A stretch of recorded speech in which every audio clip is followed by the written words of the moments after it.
Hello friends, ಎಲ್ರಿಗೂ ನಮಸ್ಕಾರ. Welcome back to Anu Mounika vlog. ಇದು ಲಾಸ್ಟ್ ಶನಿವಾರದ್ದು ವ್ಲಾಗ್ ಫ್ರೆಂಡ್ಸ್. ದೇವಸ್ಥಾನಕ್ಕೆ ಹೋಗೋಣ ಅಂತ ಬೆಳಗ್ಗೆನೇ ಎದ್ದು ಎಲ್ಲ ಕೆಲಸ ಮಾಡಿಕೊಂಡು ರೆಡಿ ಆಗ್ತಿದ್ರಿ. ಆಮೇಲೆ ಬಿಸಿಲು ಬಂದುಬಿಡುತ್ತೆ. ದೇವಸ್ಥಾನನೂ 12 ಗಂಟೆವರೆಗೂ ಮಾತ್ರ, ಆಮೇಲೆ ಕ್ಲೋಸ್ ಮಾಡಿರ್ತಾರೆ. ಶನಿವಾರ ಆದ್ರೂ ಫುಲ್ ಡೇ ತೆಗಿಯೋದಿಲ್ಲ ನಮ್ಮೂರಲ್ಲಿ. ಅದಕ್ಕೆ ಹೋಗಿ ಬಂದುಬಿಡೋಣ ಅಂತ ಅಮ್ಮನೂ ಅನಿಕನ್ನು ರೆಡಿಯಾಗಕ್ಕೆ ಹೇಳಿದೆ. ಮಕ್ಕಳಿಬ್ಬರು ಕಾಲೇಜ್ಗೆ ಹೋಗಿದ್ದಾರೆ, ನಮ್ಮ ಮನೆಯವ್ರು ಡ್ಯೂಟಿಗೆ ಹೋಗಿದ್ದಾರೆ. ಅದಕ್ಕಾಗಿ ನಾವು ಮೂವರು ಹೋಗ್ತಿದ್ದೀರಿ. ಡಿಲೇ ಆಗ್ತಾನೇ ಇದೆ. ದೇವಸ್ಥಾನಕ್ಕೆ ಹೋಗೋಣ ಅಂತ ಅನ್ಕೊತಾನೆ ಇದ್ದೀರಿ. ಫ್ಯಾಮ್ಲಿ ಫುಲ್ಲು ಹೋಗೋಕ್ಕೆ ಆಗ್ತಾ ಇಲ್ಲ. ರಜೆ ಬಂದಿದ್ದ ದಿನ ಹೋಗೋಣ ಅಂತಂದರೆ ಮನೆಯಲ್ಲಿ ಒಬ್ಬೊಬ್ರಿಗೆ ಒಂದೊಂದು ಕೆಲಸಗಳಿರುತ್ತೆ. ಬೇರೆ ದಿನ ಹೋಗೋಣ ಅಂತಂದರೆ ಅವ್ರಿಗೆ ಕಾಲೇಜು, ನಮ್ಮ ಮನೆಯವ್ರಿಗೆ ಆಫೀಸ್ ಇರುತ್ತೆ. ಸರಿ, ಅಮ್ಮವ್ರು ಇದ್ರಲ್ವ, ಹೋಗಿ ಬಂದುಬಿಡೋಣ ಅಮ್ಮವ್ರ ಜೊತೆ ಅಂತ ಹೇಳಿಬಿಟ್ಟು ರೆಡಿ ಆದ್ರಿ. ನೋಡಿ, ಅಮ್ಮ ಪಾತ್ರೆನೂ ನೀಟಾಗಿ ತೊಳೆದಿಟ್ಬಿಟ್ಟು ಸ್ನಾನಕ್ಕೆ ಹೋಗ್ತಿದ್ದಾರೆ. ನಾನು ಇನ್ನು ನೀಟಾಗೆಲ್ಲ ಜೋಡಿಸ್ಬಿಡ್ಬೇಕು. ನಮ್ಮ ಬ್ರೂನೋ ಟಿಫನ್ ಮಾಡಿಬಿಟ್ಟು ನೀಟಾಗಿ ನಿದ್ದೆ ಮಾಡ್ತಾಯಿದ್ದಾನೆ ಸೋಫಾ ಹತ್ರ ಮಲ್ಕೊಂಡು. ಬೆಳಗ್ಗೆನೇ ಶನಿವಾರ ಅಲ್ವಾ, ಅದಕ್ಕೆ ಗೋವಿಂದ ನಾಮಗಳಿಟ್ಟಿದ್ದೆ ಟಿ ವಿಯಲ್ಲಿ. ಹಾಡು ಕೇಳ್ಕೊಂಡು ಕೆಲಸ ಮಾಡ್ತಿದ್ರಿ. ಈ ರೀತಿ ದೇವ್ರ ಹಾಡು ಕೇಳ್ಕೊಂಡು ಕೆಲಸ ಮಾಡ್ತಿದ್ರೆ ಬೇಗ ಟೈಮ್ ಹೋಗೋದು ಗೊತ್ತಾಗೋದಿಲ್ಲ, ನಮ್ಗೆ ಆಯಾಸನೂ ಬರೋದಿಲ್ಲ ಅಂತ ಅಂದ್ಕೊತೀನಿ. ನನಗಾದರೆ ಹಾಗೆ. ಇನ್ನು ನಮ್ಮ ಮನಿಕಾ ನೋಡಿ ನೀಟಾಗಿ ಸ್ನಾನ ಮಾಡಿಕೊಂಡು ತಲೆಗೆ ಬಟ್ಟೆ ಕಟ್ಕೊಂಡು ಬಂದಿದ್ದಾಳೆ. ಅದನ್ನೇ ವೀಡಿಯೋ ಮಾಡ್ತಿದ್ದೆ ನಾನು. ಇನ್ನು ಮಕ್ಕಳಿಬ್ರು ಆಡ್ಕೊತಿದ್ದಾರೆ, ಟೋನಿನೂ ಬ್ರೂನೋ. ಅಮ್ಮ ಇರೋದಕ್ಕೆ ಬೇಗ ಕೆಲಸಗಳು ಮುಗ್ದೋಗುತ್ತೆ. ಇನ್ನು ಪೂಜೆನೂ ಕಂಪ್ಲೀಟ್ ಮಾಡ್ಕೊತಿದ್ದೆ, ಇಲ್ಲಾಂದರೆ 10 ಗಂಟೆ ಮೇಲೆ ಆಗಿರೋದು. ಈಗ 7:15ಗೆಲ್ಲ ಪೂಜೆ ಕಂಪ್ಲೀಟ್ ಆಗ್ತಿದೆ. 9 ಗಂಟೆ ಒಳಗಡೆ ದೇವಸ್ಥಾನಕ್ಕೆ ಹೋಗಿ ಬಂದುಬಿಡಬೇಕು ಅಂತ ಹೇಳಿ ಸ್ವಲ್ಪ ಬೇಗನೆ ಇದ್ದೆ. ರೈಸ್ ಸ್ವಲ್ಪ ಕುಕ್ಕರಲ್ಲಿ ಇಟ್ಬಿಟ್ಟು ಹೋಗೋಣ ಅಂತ ಹೇಳಿ ಬೆಳಿಗ್ಗೆ ಸೇಮಿಯಾ ಉಪ್ಪಿಟ್ಟು ಮಾಡಿದ್ದೆ ಬಾಕ್ಸ್ಗಳಿಗೆ. ಈಗ ರೈಸ್ ಸ್ವಲ್ಪ ಇಟ್ಬಿಡೋಣ, ಬಂದ ತಕ್ಷಣವೇ ತಿನ್ಕೊಬೋದು, ಸುಸ್ತಾಗೋಗುತ್ತೆ, ದೂರ ಹೋಗಬೇಕು ಅಂತ ಹೇಳಿ ರೈಸ್ನ ಇಟ್ಬಿಡ್ತಾಯಿದ್ದೀನಿ. ಅಮ್ಮ ಸ್ನಾನ ಮಾಡ್ಕೊಂಬರೋದ್ರ ಒಳಗಡೆ ವಿಸಿಲ್ ಬಂದುಬಿಡುತ್ತೆ. ಯಾವಾಗೂ ಕುಕ್ಕರಲ್ಲಿ ಮಾಡಿಕೊಂಡೆ ಅಭ್ಯಾಸ, ಅದಕ್ಕೆ ಕುಕ್ಕರಲ್ಲೇ ಇಟ್ಬಿಟ್ಟೆ. ಇನ್ನು ತೊಳೆದಿರೋ ಪಾತ್ರೆಗಳನ್ನೆಲ್ಲ ನೀಟಾಗಿ ಜೋಡಿಸ್ಬಿಟ್ರೆ ಅಡುಗೆ ಮನೆ ಸ್ವಲ್ಪ ಕ್ಲೀನಾಗಿರುತ್ತೆ. ಎಲ್ಲಾದರೂ ಹೊರಗಡೆ ಹೋಗಬೇಕು ಅಂತಂದರೆ ಮನೆಯಲ್ಲಿರೋ ಕೆಲಸನೆಲ್ಲ ಕಂಪ್ಲೀಟ್ ಮಾಡಿ ಹೋಗ್ತೀನಿ. ಬಂದ ತಕ್ಷಣ ಮನೆ ತುಂಬ ನೀಟಾಗಿ ಕಾಣುತ್ತೆ. ಇಲ್ಲ ಗಲೀಜಾಗಿ ಎಲ್ಲಿಂದಲ್ಲಿ ಇತ್ತು ಅಂತಂದರೆ ಸಖತ್ ಕೋಪ ಬಂದುಬಿಡುತ್ತೆ. ಏನು ಕೆಲಸನೂ ಮಾಡೋದಿಲ್ಲ, ಸುಮ್ಮನೆ ಕುತ್ಕೊಂಡ್ಬಿಡ್ತೀನಿ. ನಮ್ಮ ಮನಿಕಾ ಪುಳಿಯೋಗರೆ ಬೇಕು ಅಂದು ಪುಳಿಯೋಗರೆ ಗೊಜ್ಜಿದ್ರೆ ಒಂದು ಸ್ವಲ್ಪ ಕಲಸಿ ಇಟ್ಟಿದ್ದೆ.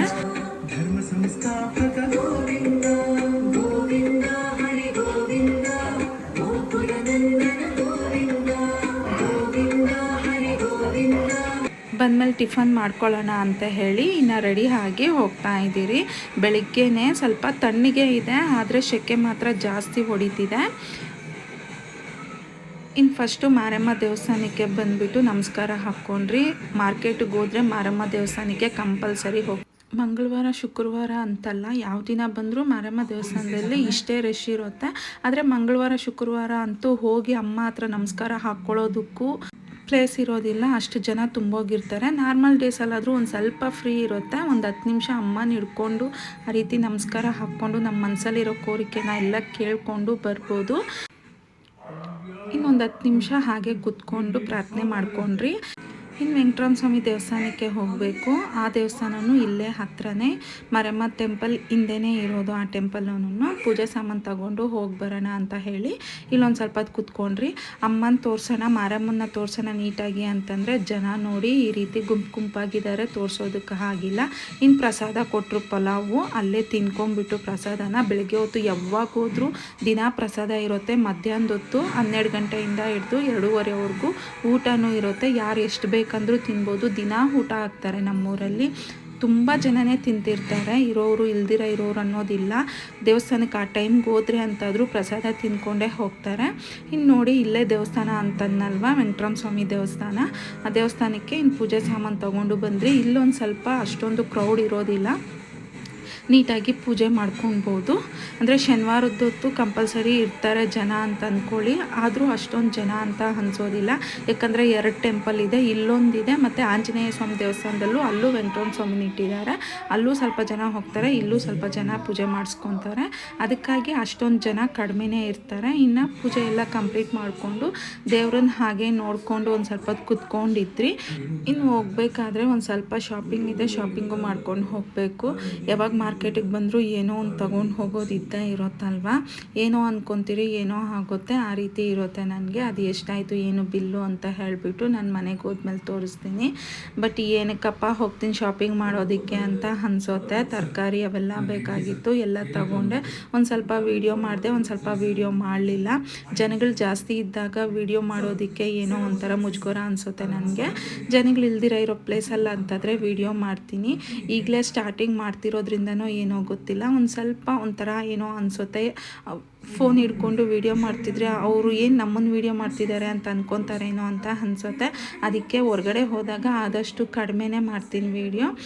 ಇದು ನಮ್ಮೂರಲ್ಲಿ ಸ್ಮಾರ್ಟ್ ಬಜಾರ್ ಅಂತಂತಾರೆ. ಇಲ್ಲಿ ಒಂದು ಸ್ವಲ್ಪ ಮನೆಗೆ ಬೇಕಾಗಿರೋದನ್ನು ತಗೊಂಡೆ. ಜ್ಯೂಸ್, ಇದು ಇನ್ಸ್ಟೆಂಟ್ ಜ್ಯೂಸ್ ಪೌಡರ್. ಬಂದ ತಕ್ಷಣ ಮಕ್ಕಳಿಗೆ ಮಾಡಿಕೊಡ್ಬೋದು. ತಣ್ಣಗಿರುತ್ತೆ, ಐಸ್ ಕ್ಯೂಬ್ಸ್ ಹಾಕ್ಕೊಟ್ಬಿಟ್ಟು ಮಾಡಿಕೊಡ್ಬೋದು. ಜ್ಯೂಸ್ ಬಾಟಲ್ಸ್ ಅಂದರೆ ಎಷ್ಟು ಅಂತ ತಗೊಳ್ಳೋದು ಒಂದು ದಿನಕ್ಕೆ. ಇದು 170 ರೂಪೀಸ್ ಏನೋ ಬಿದ್ದಿದೆ. ಇದ್ರ ಪ್ರೈಸು ಪರವಾಗಿಲ್ಲ ಅಂತ ಅನ್ನಿಸ್ತು. ಮಾಜಾ ಫ್ಲೇವರ್ ಇದೆ. ಮಕ್ಕಳಿಗೆ ಇಷ್ಟಪಟ್ಟೆ ಕುಡಿತಾರಲ್ವ ಅಂತ ಹೇಳಿ ಒಂದು ತಗೊಂಡೆ. ಟ್ರಯಲ್ ಮಾಡೋಣ, ಬೇಕು ಅಂತಂದರೆ ಬೇರೆ ಬೇರೆ ಫ್ಲೇವರು ಇನ್ನೊಂದು ಸಲ ತಗೊಳ್ಳೋಣ ಅಂತ ಹೀಗೆ ತಗೊಂಡೆ. ಒಂದು ಸ್ವಲ್ಪ ಶಾಪಿಂಗ್ ಇತ್ತು, ಅವು ಏನು ಬೇಕು ಏನು ಅಂತ ನಮ್ಮ ಮನಿಕನೂ ಕೇಳಿಬಿಟ್ಟು ಅವಳಿಗೆ ಬೇಕಾಗಿರೋದು ಏನಾದರೂ ತಿಂತಾಳೇನೋ ಮಾಡ್ಕೊಡೋಣ ಅಂತ ಹೇಳಿಬಿಟ್ಟು ಹಾಗೆ ತಗೊಂಡು ಒಂದು ರೌಂಡ್ ಹಾಕ್ಕೊಂಡು ಇನ್ನೂ ಏನಾದರೂ ಮರ್ತಿದ್ದೀರಾ ಏನು ಅಂತ ನೋಡಿಕೊಂಡು ಇನ್ನು ಮನೆಗೆ ವಾಪಸ್ ಬಂದ್ರಿ. ಹಾಯ್ ಫ್ರೆಂಡ್ಸ್, ಸುಮ್ಮನೆ ಮಾರ್ಕೆಟಿಗೆ ದೇವಸ್ಥಾನಕ್ಕೆ ಹೋಗೋಣ ಅಂತ ಹೇಳಿಬಿಟ್ಟು ಹೋಗಿ ಬಂದಿದ್ದೆ ಅಷ್ಟೇ. 1000 ರೂಪಾಯಿ ಖರ್ಚಾಗಿದೆ. ನೋಡಿ ಏನು ನೋಡಿ, 700 ರೂಪಾಯಿ ಆಗಿದೆ ಬರೀ. ಇದು ಪನ್ನೀರ್ ತಗೊಂಡೆ, ಒಂದೆರಡು ಮಿಲ್ಕ್ ಪೌಡ್ರು, ಈ ಗಸಗಸೆ, ಇಷ್ಟು ಮಾತ್ರ. ಅಷ್ಟು ಮಾತ್ರಕ್ಕೆ ಸ್ಮಾರ್ಟ್ ಬಜಾರಲ್ಲಿ 700 ರೂಪಾಯಿ ಆಯಿತು, 10 ರೂಪಾಯಿ ಕಡಿಮೆ. ಇನ್ನು ತರಕಾರಿ ಬಿಟ್ಟು ಮತ್ತು ಅಷ್ಟಾಗಿದೆ. ಇನ್ನು ತರಕಾರಿ ಮತ್ತು ಬ್ರೆಡ್ ಬೇಕು ಅಂತಂದ್ಲು. ಜಾಮಿತ್ತು ಮನೆಯಲ್ಲಿ ನಮ್ಮ ಮನಿಕ, ಅದಕ್ಕೆ ಅವಳಿಗೆ ಬ್ರೆಡ್ಡು ತಗೊಂಡು ಬಂದ್ರಿ. ಈಗ ಮಧ್ಯಾಹ್ನ ಲಂಚ್ಗೆ ಅಂತ ನಾನು ಒಬ್ಬಟ್ಟಿನ ರಸ ಮಾಡಿ ಹಾಲು ಒಬ್ಬಟ್ಟು ಮಾಡ್ತಿದ್ದೆ. ಅಂತಂದರೆ ತೆಂಗಿನ ಹಾಲು ಹಾಕಿಬಿಟ್ಟು ಮಾಡೋದು ತುಂಬ ಚೆನ್ನಾಗಿರುತ್ತೆ ಫ್ರೆಂಡ್ಸ್. ಅದು ಹೇಗೆ ಮಾಡ್ತಿದ್ದೀನಿ ಅಂತ ತೋರಿಸ್ತಿದ್ದೀನಿ. ಫಸ್ಟು 1-2 ತೆಂಗಿನಕಾಯಿ ಹೊಡ್ಕೊಂಡು ಈ ರೀತಿ ಪೇಸ್ಟ್ ಮಾಡಿ ತೆಂಗಿನಕಾಯಿಂದ ಈ ರೀತಿ ಹಾಲು ತೆಕ್ಕೊಂಬಿಟ್ಟೆ. ತೆಂಗಿನಕಾಯಿ ಹಾಲಲ್ಲೇ ಮಾಡಬೇಕು, ತೆಂಗಿನಕಾಯಿ ಹಾಕಬಾರ್ದು ಇದಕ್ಕೆ.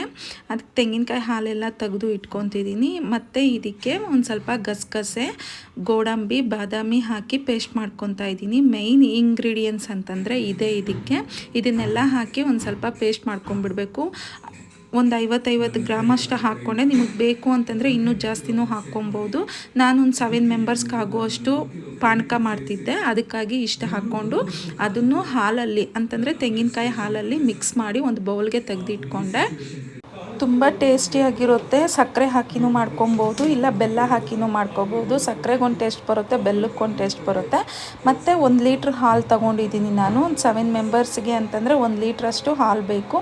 ಇದು ಪಾನಕ ನಮಗೆ ಸ್ವಲ್ಪ ಗಟ್ಟಿ ಇರಬೇಕಲ್ವ, ಅದಕ್ಕಾಗಿ ನಾನು ಒಂದು ಸ್ವಲ್ಪನೂ ನೀರು ಹಾಕಿಲ್ಲ. ಹಾಲನ್ನ ಹಾಗೆ ನೀಟಾಗಿ ಚೆನ್ನಾಗಿ ಕಾಯಿಸಿ ತೆಗೆದಿಟ್ಕೊತಿದ್ದೀನಿ. ಮತ್ತು ಬೆಲ್ಲ ನೋಡಿ, ಅರ್ಧ kg ಅಷ್ಟು ಬೆಲ್ಲ ಹಾಕ್ಕೊತಿದ್ದೀನಿ. ನೀಟಾಗಿ ಈ ರೀತಿ ಪೌಡ್ರ್ ಮಾಡಿಕೊಂಡು ಕೊಕೊನೆಟ್ ಮಿಲ್ಕ್ ಇತ್ತಲ್ವ ಅದರಲ್ಲಿ ಹಾಕ್ಕೊಂಡ್ಬಿಡ್ತಿದ್ದೀನಿ. ಕಾಯಿಸೋವಾಗಲೇ ಹಾಕ್ಕೊಬೇಕನ್ನೋದೇನೂ ಇಲ್ಲ. ಫಸ್ಟೇನು ಇದನ್ನು ಈ ರೀತಿ ಹಾಕ್ಕೊಂಡು ನೀಟಾಗಿ ಮಿಕ್ಸ್ ಮಾಡಿ ಇಟ್ಕೊಬೋದು. ಸ್ವಲ್ಪ ಬೆಲ್ಲ ಕರಗುತ್ತೆ. ಮತ್ತು ಹಾಲನ್ನ ಕಾಯೋದಕ್ಕೆ ಇಟ್ಟಿದ್ದೆ ಅಲ್ವಾ, ಹಾಲಂತೂ ಚೆನ್ನಾಗಿ ಕಾಯಬೇಕು, ಇಲ್ಲಾಂತಂದರೆ ಇದಕ್ಕೆ ಹಾಕಿದ್ದೀರಿ ಅಂತಂದರೆ ಒಡೆದೋಗುತ್ತೆ. ಮೇಯ್ನು ಹಾಲನ್ನ ನೀಟಾಗಿ ಕಾಯಿಸ್ಕೊಬೇಕು ನಾವು.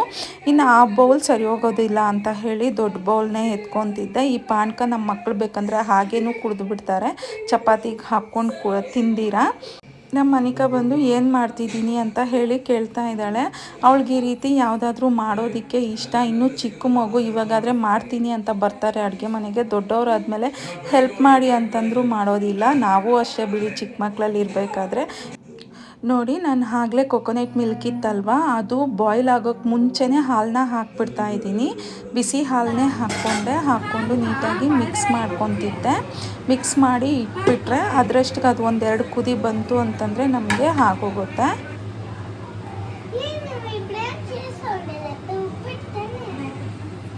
ನಮ್ಮ ಮನಿಕ ನೋಡಿ ಇವಾಗ ಒಂದು ಕಾಮಿಡಿ ಮಾಡಿದ್ಲು. ಅಂದರೆ ನಾನು ಇಷ್ಟು ಕಷ್ಟಪಟ್ಟು ಮಾಡ್ತಿದ್ರೆ ಏನತ್ತೆ ನೀನು ಮಾಡ್ತಿರೋದು, ಉಪ್ಪಿಟ್ಟು ತಾನೆ ಅಂತ ಕೇಳ್ತಿದ್ದಾಳೆ. ಇದೆಲ್ಲ ನೋಡ್ತಿದ್ರು ಉಪ್ಪಿಟ್ಟು ಮಾಡೋ ಥರ ಇದೆಯಾ ಫ್ರೆಂಡ್ಸ್. ನೋಡಿ ಬಂದು ಯಾವ ರೀತಿ ಕಾಮಿಡಿ ಮಾಡ್ತಿದ್ದಾಳೆ ಅಂತಂದರೆ, ನಗು ಬರುತ್ತೆ ಅವಳು ಮಾತಾಡೋ ಒಂದೊಂದು ಮಾತಿಗೆ. ಬಟ್ ಅವಳು ಇಲ್ಲಿರೋವರೆಗೂ ಚೆನ್ನಾಗಿರುತ್ತೆ. ಇನ್ನು ಹೋದ್ಮೇಲೆ ನನಗೊಂದು ವಾರ ಇರೋದಕ್ಕಾಗಲ್ಲ, ಅವಳೇ ನೆನಪಾಗ್ತಿರ್ತಾಳೆ. ಇರೋದು ಒಬ್ಬಳೇ ಚಿಕ್ಕ ಮಗು ಇವಾಗ ನಮ್ಮ ಫ್ಯಾಮ್ಲಿಯಲ್ಲಿ, ಅಂತಂದರೆ ಅಮ್ಮ ಫ್ಯಾಮ್ಲಿ, ನಮ್ಮ ಫ್ಯಾಮ್ಲಿಯಲ್ಲಿ ಹೇಳ್ತಿದ್ದೀನಿ. ಚಿಕ್ಕ ಮಗು ಅವಳು ಒಬ್ಬಳೇ ಇರೋದಕ್ಕೆ ಏನೋ ಒಂದು ಸ್ವಲ್ಪ ಚೆನ್ನಾಗಿರುತ್ತೆ ಅವಳು ಮಾತಾಡಬೇಕಾದ್ರೆ. ಇನ್ನು ನೋಡಿ ಪಾನಕ ರೆಡಿ ಆಯಿತು. ನೀಟಾಗಿ ಕುದಿದಿದ್ದಾದಮೇಲೆ ಸ್ವಲ್ಪ ಏಲಕ್ಕಿ ಪೌಡ್ರನ್ನ ಹಾಕ್ಕೊಬಿಟ್ಟೆ. ಹಾಕಿ ಆಫ್ ಮಾಡ್ಕೊಂಬಿಟ್ಟೆ. ಈ ಕಡೆ ಚಪಾತಿನ ನೀಟಾಗಿ ತಿಡ್ಕೊತಿದ್ದೀನಿ. ನಾನು ಫೋಲ್ಡ್ ಮಾಡೇ ಚಪಾತಿನ ತಿಡ್ಕೊತಿದ್ದೀನಿ, ಯಾಕಂದರೆ ಸ್ವಲ್ಪ ಮೆತ್ತಗೆ ಚೆನ್ನಾಗಿ ಬರುತ್ತೆ ಅಂತ. ಒಂದು ಚಪಾತಿ ಹಾಕಿದ್ಮೇಲೆ ನಾವು ಮಾಡ್ಕೊಂಡಿರೋ ಪಾನಕ ಅದ್ರ ಮೇಲೆ ಹಾಕಿ ಮತ್ತೆ ಇನ್ನೊಂದು ಚಪಾತಿ ಹಾಕಿ ಇನ್ನು ಸ್ವಲ್ಪ ಪಾನಕ ಹಾಕಬೇಕು. ತಿನ್ನೋ ಟೈಮಲ್ಲಿ ಈ ರೀತಿ ಹಾಕ್ಕೊಂಡು ತಿಂದರೆ ತುಂಬ ಚೆನ್ನಾಗಿರುತ್ತೆ. ಪಾನಕ ಬಿಸಿ ಬಿಸಿಯಾಗಿತ್ತು ಅಂತಂದರೆ ಚಪಾತಿ ಮೇಲೆ ಹೀಗೆ ಹಾಕ್ಕೊಂಡ್ರೆ ಒಂದು ಸ್ವಲ್ಪ ನೆನೆಯುತ್ತಲ್ವ ಚಪಾತಿ, ಅವಾಗ ಟೇಸ್ಟ್ ಚೆನ್ನಾಗಿರುತ್ತೆ. ಇಲ್ಲ ಪಾನಕ ತಣ್ಣಗಾಗಿತ್ತು ಅಂತಂದರೆ ಒಂದು 10 ನಿಮಿಷ ಹಾಗೆ ಹಾಕಿ ಬಿಟ್ಬಿಟ್ಟು ಚಪಾತಿ ಮೇಲೆ ಆಮೇಲೆ ತಿನ್ಬೋದು ನಾವು. ಬೇಳೆ ಹೋಳಿಗೆಗಿಂತ ಈ ರೀತಿ ಹಾಲು ಒಬ್ಬಟ್ಟು ಮಾಡ್ಕೊಂಡು ತಿನ್ನಿ, ತುಂಬ ಟೇಸ್ಟಿಯಾಗಿರುತ್ತೆ. ಹೊಟ್ಟೆನೂ ತುಂಬೋಗುತ್ತೆ. ಒಂದು ಚಪಾತಿ ಇಲ್ಲ 2 ಚಪಾತಿಗೆಲ್ಲ ಹೊಟ್ಟೆ ತುಂಬೋಗುತ್ತೆ ನಮಗೆ. ಇದಾಗಿತ್ತು ಇವತ್ತಿನ ವ್ಲಾಗ್. ಈ ವ್ಲಾಗ್ ಇಲ್ಲಿಗೆ ಎಂಡ್ ಮಾಡ್ತಿದ್ದೀನಿ. ಪ್ಲೀಸ್ ನಿಮ್ಗೆ ಇಷ್ಟ ಆಗಿದ್ರೆ ಲೈಕ್, ಶೇರ್, ಸಬ್ಸ್ಕ್ರೈಬ್ ಮಾಡಿ. Thank you for watching. Bye friends.